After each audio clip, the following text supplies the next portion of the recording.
ሰው እስከ 20 ዓመቱ ነፋስ ነው የሚናገረውንም የሚውልበትን ማያውቅ። እስከ 20 ዓመቱ ልንታገሰው ይገባል። 20 ዓመት እስከ 40 ዓመት ደግሞ እሳት ነው። የዛ ጊዜ ደግሞ ጀግንነት ነው። አድምጡኝ ማለት ነው። ልናገር ማለት ነው። ያያትን ሁሉ የሚያገባት ይመስለዋል። ሴቲቱም እንደዚያ ይመስላታል። በቃ ዝም ብሎ ሀብቱ ሁሉ የነሱ። ወጣት ምን አለበት ማለት እሳት ነዋ።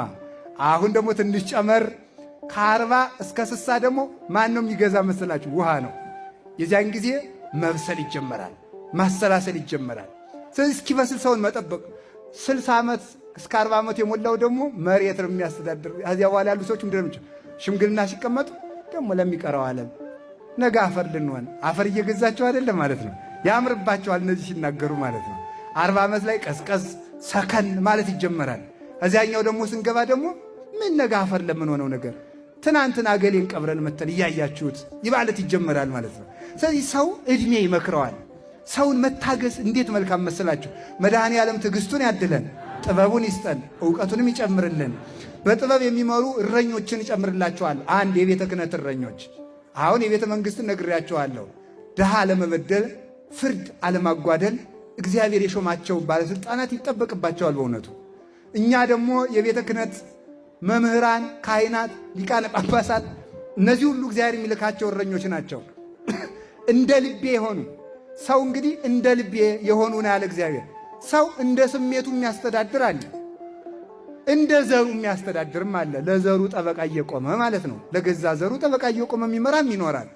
ለገንዘብ ብሎ የሚመራም ሰው ደግሞ ይኖራል። የሆኑ ሰዎች ተልኮ ሰጥተውት የሚያስተዳድር ሰውም ይኖራል።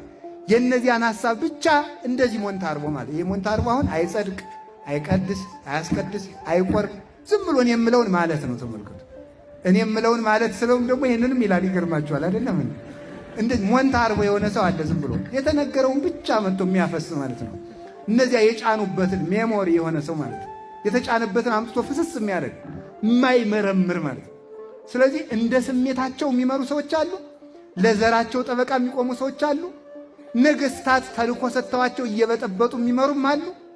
እንደ ደግሞ የልምዳቸው የሚመሩ አሉ። በደግነት የሚመሩም አሉ። በየዋህነት እሰራ ሲል ሰው ደግሞ ይበላሽበታል በእውነቱ ማለት ነው። እየሰራን እያበላሸን እያሳደገ እግዚአብሔር ለክብር የሚያበቃን ማለት ነው። በደግ በየዋህነታቸው በአቅማቸው እየተፍጨረጨሩ እየለፉ የማይሳካላቸውም ደግሞ አሉ።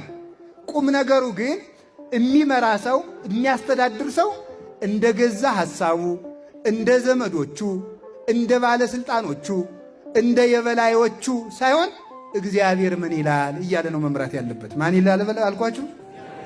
መንግስት ምን ይላል ወይም እገሌ ምን ይላል ወይም ምን ይላል ሳይሆን መጀመሪያ እግዚአብሔር ምን ይላል